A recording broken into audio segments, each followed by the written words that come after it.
What's up, world? It's your boy Drew Marcy here for How to Rap, and in this video we're going to show you how to write a catchy rap hook by identifying the best places in your songwriting process to create a chorus. I've been coaching rappers from around the world for almost a decade at this point, from amateur hobbyists and people who are just getting started all the way to full-time artists who are traveling the world and getting full-time paid gigs. So I feel like this information will be beneficial to you as a rapper, no matter what your skill level is. So if you're a beginning artist or an experienced rapper who wants to know how to write a catchy rap hook automatically and effortlessly, then this is the video for you. Now, before we begin, be sure to subscribe to our channel with notifications, because we have over 7 years of step-by-step rap tutorials on how to become a better rapper. And if songwriting is a main priority for you, be sure to pick up our free video course, How to Write a Rap in Under 20 Minutes, so that you can learn how to write quality raps consistently, practically on demand, and that's in the first link in the video description box below. Now, idea number 3 for the times to place a catchy hook is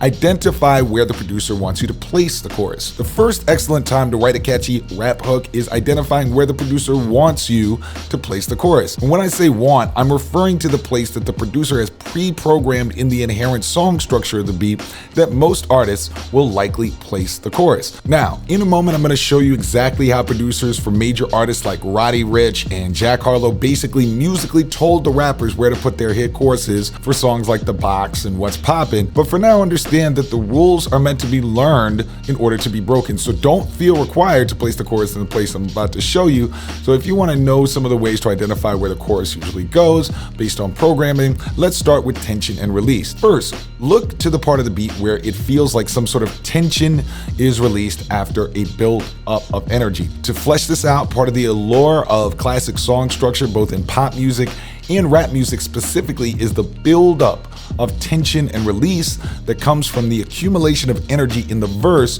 to build tension, and the release that comes from a catchy hook. Think about your favorite catchy songs that you get hype and you want to sing along to. I would almost guarantee that one of the most exciting parts of that song is the feeling you have when you want to belt out the chorus after rapping along to the verse. That feeling to belt out the chorus is the feeling of release that you feel after the built up of energy in the verse. Also consider, are the instruments added or subtracted?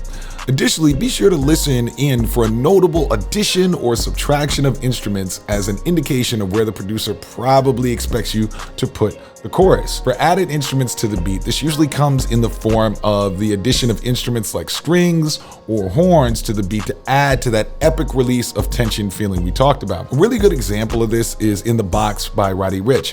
If you listen to the I Just Hit a Lick with the Box section of the hook, epic strings become introduced to the beat right at that section. This was likely an indication by the producer that he wanted Roddy to put the chorus there. You can also consider subtracted instruments. On the other hand, it's also common for an instrument to be subtracted from the beat in the form of a drop for the indication of where the chorus should go. Take What's Poppin' by Harlow, for example. If you listen closely, right when he says "What's Poppin', brand new whip just hopped in," you can clearly identify the subtraction of the 808 drum at What's Poppin', which helps accentuate and ironically releases tension from the rapid fire flow of the verse to help build Harlow's ability to write a catchy rap chorus. Second time to write a catchy rap hook is the first 30 seconds when you hear the beat for the first time. Now, before the end of this video, I want to be sure to show you exactly how to write a catchy rap chorus when you are experiencing writer's block or feel stuck in your songwriting process. But let's first cover how to write a catchy rap hook the instant you hear the beat for the first time. Another very common trick that I personally use is to take a chorus first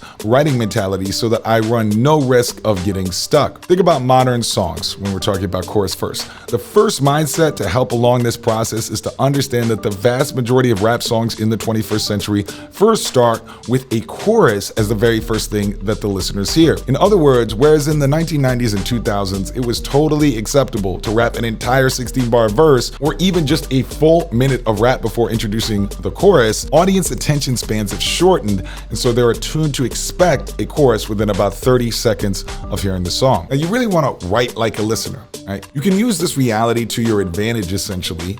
writing like a listener by writing your chorus the second you hear the beat. Mos Def famously once told his Black Star compatriot Talib Kweli that the best way to deliver a rap was with the same level of intensity and passion he felt as a listener when he first heard the beat. That mentality extends to you as a writer of the chorus as well. Often the very first seconds that I hear a beat, I start mumbling a basic kind of chorus-like flow and focus on thinking about how I'm gonna make the chorus start the song off. This will help you write songs quicker because once you have a nice solid chorus that you've completed by writing it first, then you know you'll just have the joy of filling the song in with dope, lyrical, or fun, enjoyable bars and will not run into any sort of writer's block along the way. That is, of course, unless you have the verse 2 blues, which we cover in depth in the How to Write a Rap in 20 Minutes video course that you can get by clicking the first link in the video description. And the last idea for the best times to write a catchy rap hook is after verse 1 is fully written and recorded. Now, on the flip side, as promised, let's cover if you have already written verse 1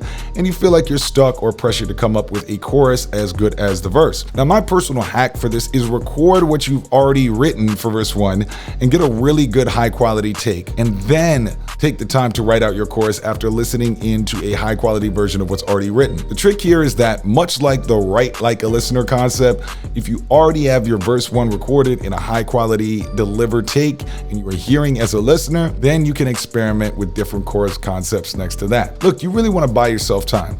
You can walk around the room and mumble 100 different iterations or versions of a possible chorus.